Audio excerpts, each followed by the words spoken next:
I need you to know that you are never stuck. This is for people who feel stuck in their job, in their career growth, and feel like, they don't have any other options, or they've got to make a really tough decision or something like that. This video is for you. If you feel stuck, I want to talk about how to never feel stuck again in this video. I coach people on making career transitions and getting into different careers and getting remote jobs and things like that through my company, Quit Commuting.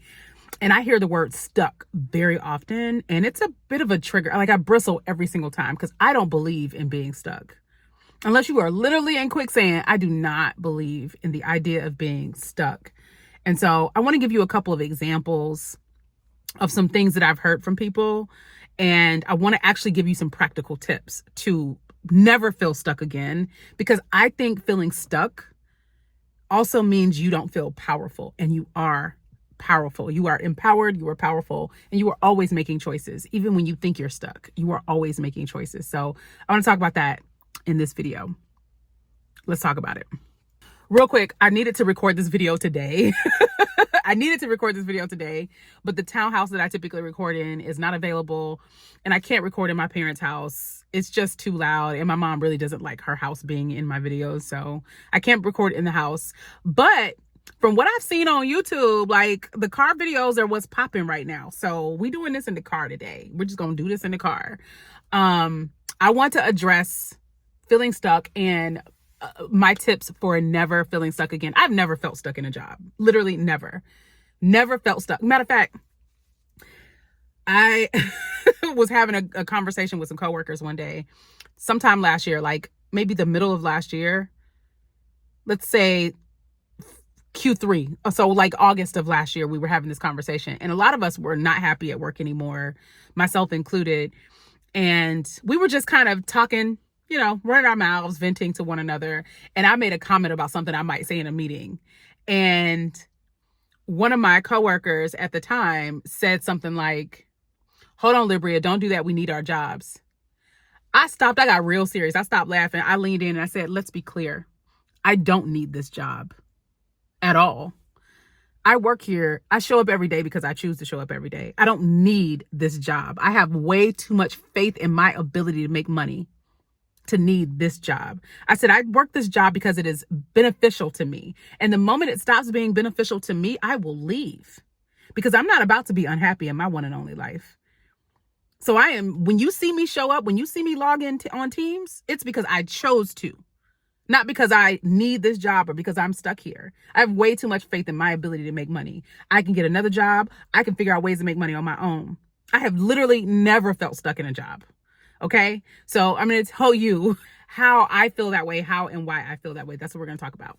Okay. So I have two examples that I want to share about how to never feel stuck. So the first example, I had a friend, or she used to be a coworker of mine. She called me because she just needed some advice. And she was complaining about, her job, and about how, they've given her a lot of responsibility, but not a lot of support or power to fix things.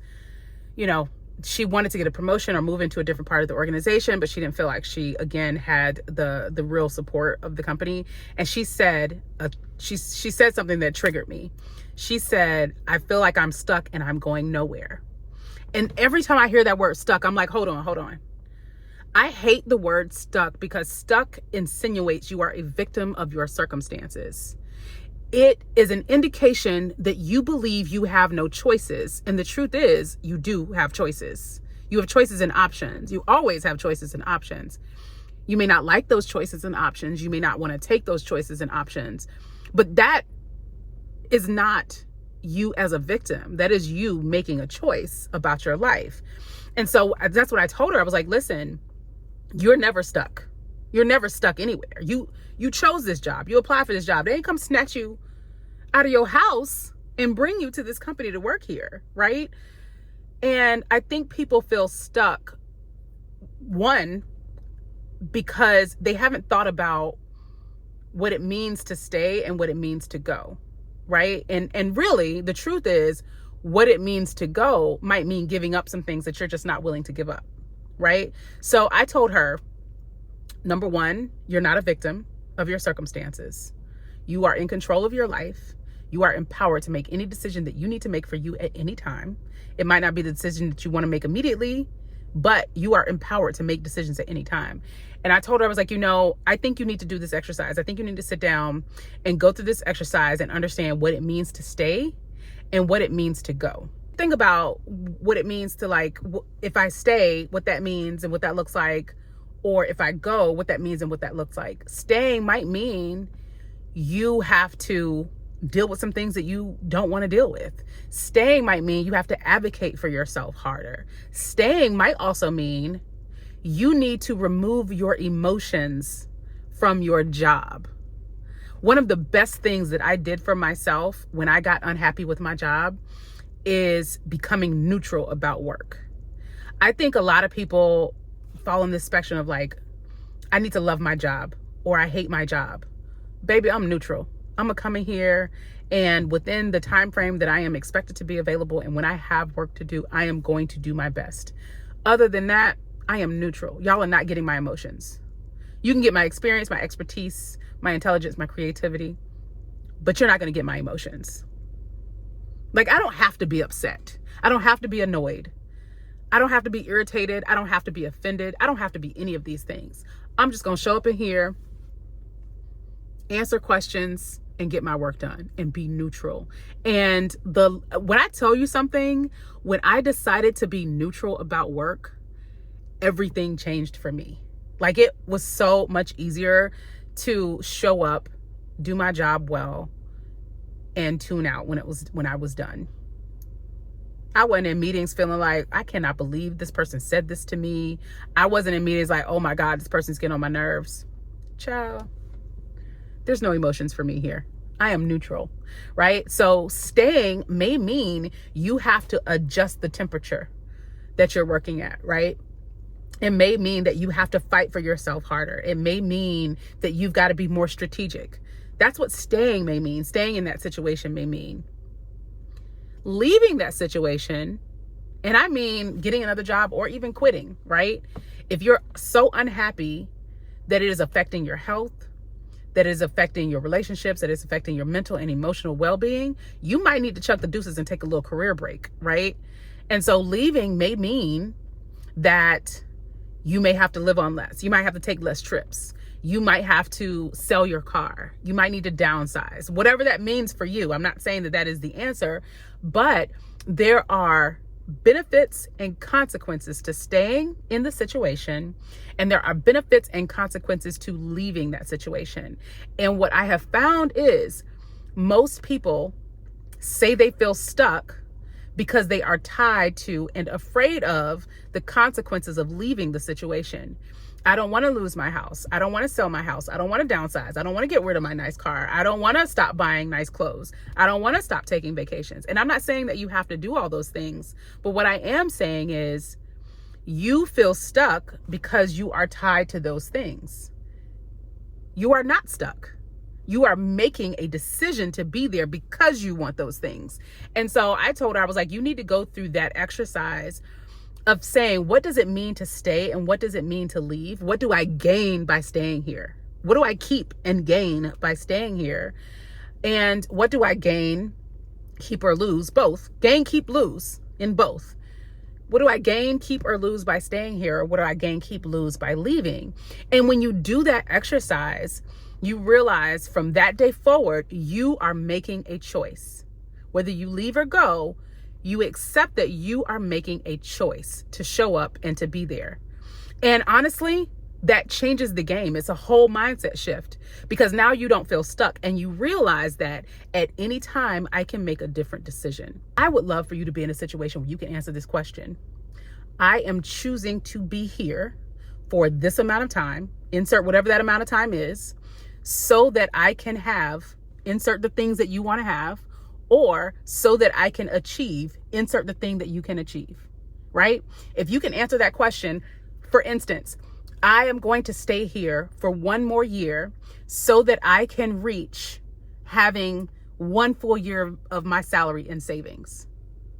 That is a whole different, that's a shift right there. Now you know exactly what your goal is and you don't feel stuck.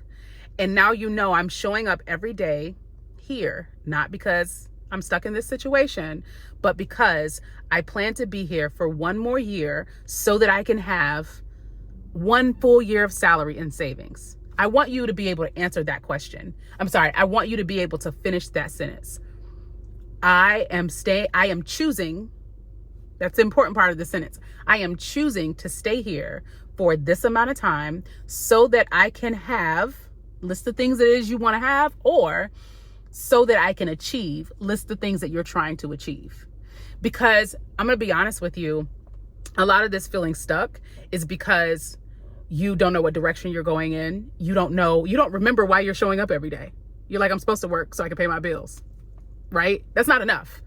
You need an end goal. You need an end game. You need a strategy. You need something that you're reaching for.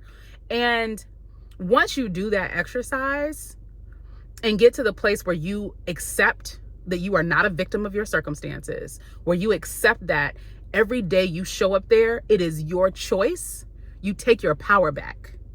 And you're going to need your power in 2025, baby. You're going to need your power where we going. You're going to need all of it for the next step as well, for the next thing that you're doing in your life. So that's one way to not ever feel stuck. I have never felt stuck in a job because I know that I am there to achieve something very specific. And I also know that once it is not a benefit to me to be there anymore, I will leave.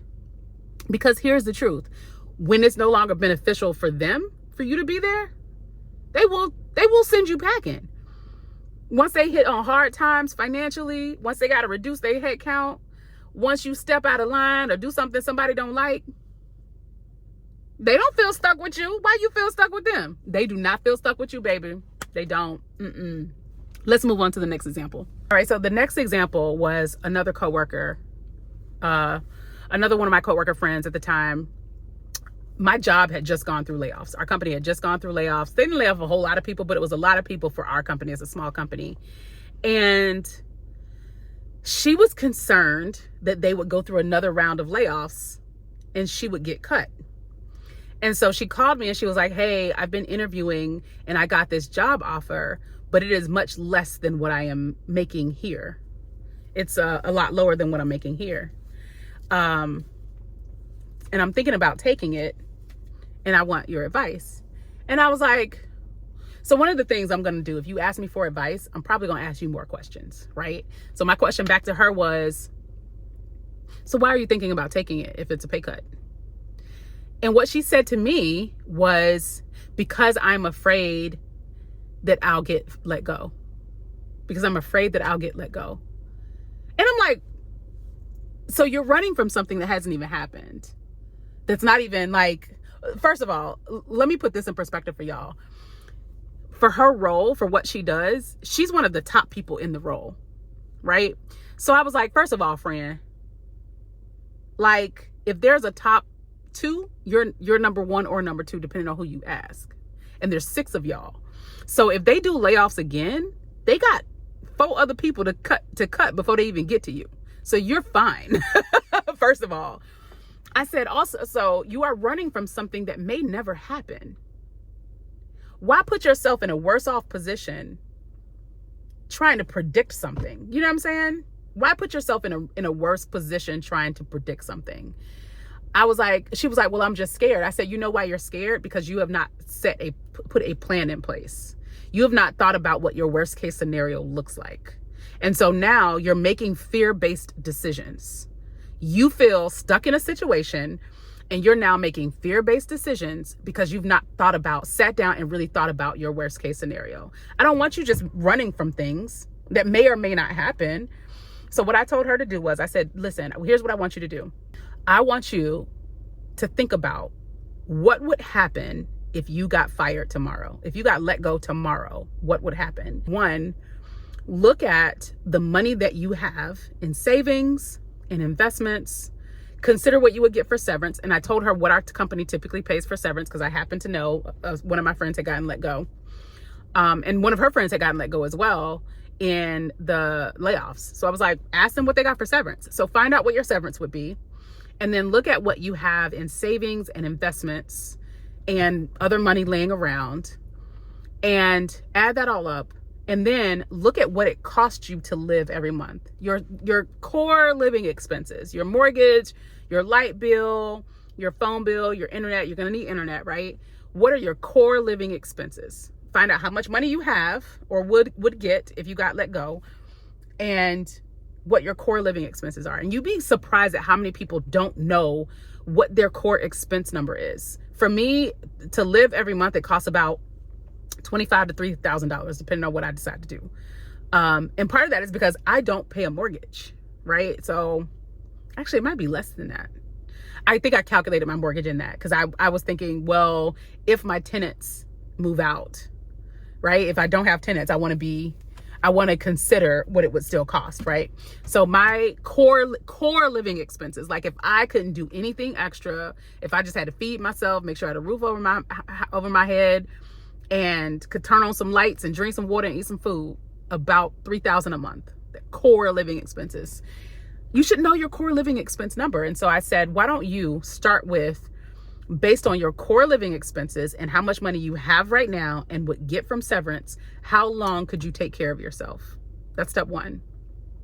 How long could you take care of yourself? Is that 1 month, 2 months, 3 months, 6 months, a year? Then I told her, if you lost your job, what are some of the things that you could do to reduce your core expenses? Could you downsize your house? Could you sell a car? Because, you and your spouse both drive cars. Could you move in with your parents? Like, what are some of the things that you could do? Not saying you want to do those things, but we're talking about, what does worst case scenario look like? Because a lot of times, a lot of people are running from some worst case scenario that they've not even actually thought about. Like, what does it look like? Why don't you plan it out? I think part of the problem with fear is people don't realize that fear is not telling them to run or hide. Fear is telling them to plan, right? And a lot of times, if you sit down and work through that fear of what worst case scenario is, you will find that it's not as scary as you thought, especially if you are already planning for it, right? And so I told her, what are some of the things that you could do? If you got fired tomorrow, what are some of the things that you could do to reduce your core expense number? And then I said, why don't you think about some ways that you can earn money? That's the next thing I want you to do. Think about some ways that you can earn money, even as a freelancer, right? So one, it takes on average 3 to 6 months to find a job. So ideally, you could take care of yourself for 3 to 6 months. But in that time, if it took you 3 to 6 months to find another job, what could you do on your own to make money, even as a freelancer, to bring in money to reach that core number, right? So think about that. Make that plan out. What could I do to make money? For me, the part of the reason why I've never felt stuck is because I have so much faith in my ability to make money. I know I said this already, but I need to drive this home. I have a lot of faith in my ability to make money because I've taught myself how to do so many things, right? I can do automation for people. I can help people build customer service. I can do operations. I can do video editing. I can do project management. I can do coaching. Like, I feel like a lot of us are sitting on skills that can make us money. It could be making us money right now, but can make us money such that if our situation changed with our employment, we could still take care of ourselves and our family. And I think a lot of us are sleeping on that. Here's what I would challenge you to do. Go on Fiverr or Upwork and just look at the categories. Those categories are telling you and showing you what people are making money doing. And I guarantee you're going to see stuff in those categories that you're like, oh, I can do that. I know how to do that. And that's part of the reason why I'm so confident about being able to make money, because I know people are out here making money doing all kinds of things. And I've had an over 20-year career. I know how to do a lot of stuff, right? And I've also paid freelancers to do things. I've paid people to do voiceovers, research. People get paid to do all kinds of stuff, okay? All kinds of stuff. So think about what are some of the things that you could do to make money in a worst case scenario. We're talking about worst case scenario. I'm not telling you to quit your job and go drive Uber. I'm not saying do that. But what I'm saying is, if you were in worst case scenario, if your job lets you go tomorrow, what are some of the things that you could do to make money? Okay. So now you've got this worst case scenario plan. You know what your core expenses are. You know how much severance you would get if you got let go. You know how much money you have. And because you know those things, you know how long you could take care of yourself, right? You also know what are some of the things you'd be willing to give up and you know what are some of the ways you can make money. So now you have all this information, and that is your worst case scenario plan. And if you get to that plan and you find out that you don't have enough to take care of yourself for 3 to 6 months, now you know you need to get it. Now you know you need to get to it. Because here's the thing, people talk about jobs as if they are stable, but you and I both know that between 2022 and now, you see layoffs like crazy. Companies are laying off people, have been laying off people like crazy. And so I don't like to use the word stability when it comes to companies and to full-time employment, because those people can let you go at any time for any reason. Especially in the US, most of our employment contracts are at will. Right? At will. Whenever they feel like it, they can let you go. Unless you work for the government. I know things are a bit different for the government. But I want you to have your worst case scenario plan. So let me tell you what happened with my friend after she did this. Let me give you a success story.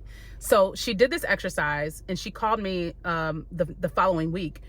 And she was like, girl, I was in my head because me and my husband are in the middle of trying to buy a house. And I just got really scared. And she was like, me and my husband sat down and figured this out. We sat down and went through this exercise, and we were both like, oh my God, we will be fine. We will be fine for like a year. We would probably not buy the new house, but we would still be fine. She was like, I really appreciate that. She turned down the offer, and it was a significant pay cut. She was about to take a significant pay cut, y'all. She turned down the offer, but what I told her was, also make sure you just keep in touch with them. Turn them down lightly, but make sure you keep in touch with them and let them know if your situation changes, you be open to circling back. Always leave, the door open for you to go back through it. If you ended up in worst case scenario, they would hire you, right? So she's turned down the offer, and I'm not even joking. I'm not even joking. I will actually text her and ask her about her new job. She got a new job a few months later. I don't remember exactly how many months later, but she got a new job a few months later that was significantly more than she was making at our company. I am so glad that she didn't make a fear-based decision because she felt stuck in a situation where our company might let her go, might possibly, theoretically, hypothetically let her go. She had a plan that empowered her to make better decisions for herself and not make decisions out of fear, right? And so she turned that other position down. That was not only a pay cut, but it was a demotion in title as well. And now she has a promotion in title and significantly more money, and she closed on her house. She moved into her new house too. So that's another exercise that I want people to go through so that they're not feeling like they're making decisions from a place of fear or from a place of feeling stuck. If you know what your worst case scenario looks like, if you have a plan for what that looks like, then you are empowered to make better decisions, because you're like, yeah, if this goes south, I know I can take care of myself for 3 to 6 months. I know I can go make money doing XYZ. I've actually already started, right? I'm already freelancing on the side. I already have a side hustle doing this on the side. I would just ramp that up. Or I created a digital product that's bringing in, maybe a couple $100, $500, $1,000 a month. I would just go harder on that, right? So, and for me, honestly, there are things that I am willing to give up and do that a lot of people aren't. Like, I'm not too good to go live with my parents. I'm fine to do that. And I'm not saying that you should. I'm not saying that you should, but I travel a lot. So living with my parents is not a huge deal. I'm like at my parents' house probably maybe a week or two out of every month, maybe a week or two out of every month. But a lot of people aren't willing to do that. And quite honestly and quite frankly, if I had a job that was affecting my mental health, I would go stay with my parents every single day. But you have to be very clear about what your worst case scenario looks like and what you would do if that happened. Because if you know that, you have power. You have power to make decisions, right? If it gets bad enough, you don't even have to wait for them to let you go. If it starts affecting your mental health, your physical health, if it's so toxic, you can be like, listen, I can't do this no more. I'm gonna holler at y'all another time. And then you enact that other plan, right? Because now you know how long you can take care of yourself and what you can do for yourself. So having that level of information and understanding about like what it means to stay in a job and what it means to go. Like, I decided to stay in my job even though I was unhappy, but I had very, very clear parameters for when or why I would leave. And I already knew what my worst case scenario looked like. That said, I have always moved with this sense of confidence that no matter what happens, I will be okay. I think another thing that carries me through pretty well is me and a friend were having a conversation about, like, what is the best thing about your life? And I think the best thing about my life is that I have this foundational and fundamental belief that everything will be fine, that everything will work out. Even if it doesn't work out today, if it works out a month from now, 3 months from now, a year from now, I know that at some point it will be okay. And until I get to that point, I am equipped to cope with whatever is going on. I am fully equipped to cope with whatever is going on. You know why I think that? No, you know why I know that? Because I have 100% success rate of making it through trials, tribulations, and troubles. I made it through every single challenge that I've had up to this point. I have empirical evidence that proves that I am equipped to cope. Right? I have nothing but evidence that proves that I am equipped to cope. And I also recognize that a lot of times the growth, the next level, the next best thing is on the other side of discomfort and challenge, right? I personally don't know anybody who was let go from a job, whether they were fired or whether the company downsized, who didn't at some point end up in a better situation. At some point end up in a better situation. Like, over the course of the last 6 years that I've worked at this company, everyone that I know that has gotten fired or let go is doing well right now. Like, I have a friend who got let go. He actually got fired in my first year, within my second year working at the company. He got fired because this just wasn't the right place for him. And now he's in a place where he works at a place where it's such a better fit for him. It's such a good fit for him, and he's doing well and he's thriving. I happen to fully and firmly, foundationally believe that things will work out. And because of that, I never feel stuck anywhere.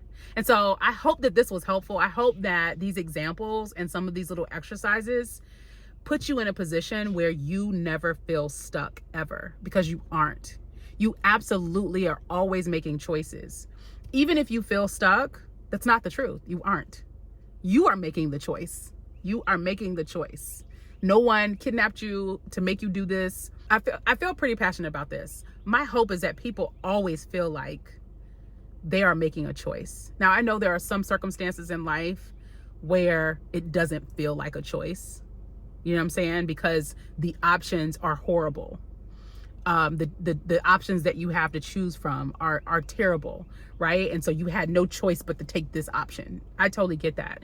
But by and large, my hope is that for most of the things in your life, and for most of you watching this, my hope is that you always feel empowered to make a choice. And even if the choice isn't a desirable one, you understand why you're making that choice and what you're trying to accomplish and what you're trying to get to, right? So it still becomes a choice that you made, and you are not a victim of your circumstances. And the good thing is when you realize, like when you truly realize that where you are in your life, in your job or whatever is your decision, then you also realize that you will make a different decision when you are ready. And your future self will thank you for doing that. Okay? Speaking of future self thanking you, I did a video on my 2024 self thanking my past self, because I am thriving in 2024. It's been a really great year, and that's all thanks to the decisions that I made last year. So if you want some inspiration, check that video out. And thanks for hanging out with me while I